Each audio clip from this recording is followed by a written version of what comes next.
Occasion ఏదైనా location ఎక్కడైనా తెలుగువారి వేడుక అంటే ఆలివ్ మిఠాయి ఉండాల్సిందే. 20 రోజుల క్రితం ఓ అమ్మాయితో నికా పక్కా చేసుకున్నారు. పెళ్లి ముందు జరగాల్సిన తంతులో భాగంగా అమ్మాయి, అబ్బాయి రింగులు మార్చుకున్నారు. ఒకరి చేయి మరొకరు పట్టుకొని జీవితాంతం కలిసి ఉందామంటూ ప్రమాణాలు చేసుకున్నారు. ఇక ఇరు కుటుంబ సభ్యులు స్వీట్లు తినిపించుకున్నారు. బావా, బామ్మర్ది, వదినా, మరదలు అంటూ వరసలు కలుపుకున్నారు. మరో 2 రోజుల్లో పెళ్లి. దీంతో బంధువుల రాకతో పెళ్లి ఇళ్ళు కలకల్లాడుతుంది. సీన్ కట్ చేస్తే నిశ్చితార్థం చేసుకున్న కుటుంబ సభ్యులకు గుండె పగిలే వార్త వినిపించడంతో పెళ్లి పందిరి మూగబోయింది. వరుడు ఇంకో అమ్మాయిని పెళ్లి చేసుకున్నాడనే న్యూస్ వారిని షాక్కు గురిచేసింది. ఈ ఘటన కరీంనగర్ జిల్లాలో చోటు చేసుకుంది.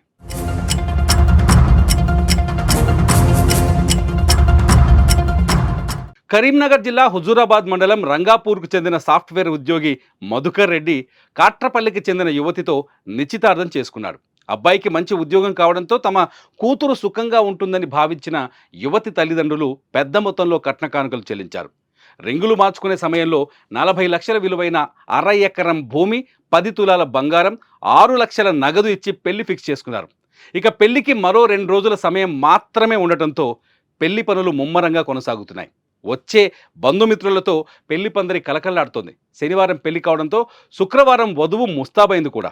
వరుడి కోసం అమ్మాయి తరఫు బంధువులు ఎదురు చూస్తున్నారు. కానీ వరుడు తరఫున బంధువులు ఎవరూ రావడం లేదు. ఇంతలోనే గుండె పగిలే వార్త వారి ఆనందాలను ఆవిరి చేసింది. పెళ్లి టైంకి పెళ్లి కొడుకు హ్యాండ్ ఇచ్చి వేరే అమ్మాయి మెడలో 3 ముళ్ళు వేసేశాడు. దీంతో మోసపోయామని భావించిన అమ్మాయి తరఫు బంధువులు పోలీసులను ఆశ్రయించారు. మరో పక్క తమకు జరిగిన అన్యాయంపై అబ్బాయి తండ్రిని నిలదీస్తే ఏం చేసుకుంటారో చేసుకోమని బెదిరింపులకు పాల్పడుతున్నాడని, న్యాయం చేయాల్సిన పోలీసులు సైతం పట్టించుకోవడం లేదని అమ్మాయి బంధువులు ఆవేదన వ్యక్తం చేస్తున్నారు. మా అమ్మాయిని హుజూరాబాద్ మండలం రంగపూర్ గ్రామానికి చెందిన కుంట్ర శ్రీనివాస్ రెడ్డి గారి చిన్న కుమారుడైన మధుకర్ రెడ్డికి ఆల్రెడీ మేము పెళ్లి మాట్లాడుకున్నాం.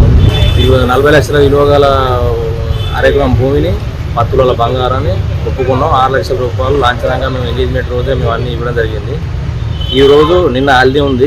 ఈరోజు పెళ్లి ఉండగా నిన్న పొద్దున మాకు మధ్యవర్తి వేరే ఫోన్ చేయించి మేము వేరే పెళ్లి చేసుకున్నామని చెప్పి మమ్మల్ని మోసం చేసిండు. మేము స్టేషన్కి వచ్చినా కూడా మమ్మల్ని పట్టించుకునే నాదులు లేడు. ఇప్పుడు మా అమ్మాయి తరపున వాళ్ళు ఇప్పుడు ఇంటికాడ పరిస్థితి ఘోరంగా ఉన్నది.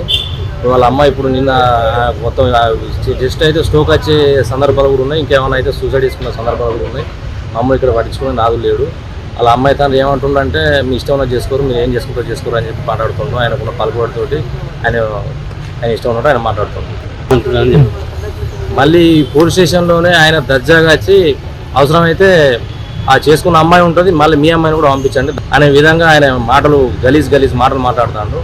అమ్మాయి పెళ్లి పీటల వద్ద ఆగిపోతే వారి కుటుంబ పరిస్థితి ఏమిటని, తమకు న్యాయం చేయాలని వధువు తరఫు బంధువులు వేడుకుంటున్నారు. ఇదిలా ఉంటే వరుడు నిశ్చితార్థం చేసుకున్న అమ్మాయిని కాదని వేరే అమ్మాయిని ఎందుకు పెళ్లి చేసుకున్నాడనేది తెలియాల్సి ఉంది.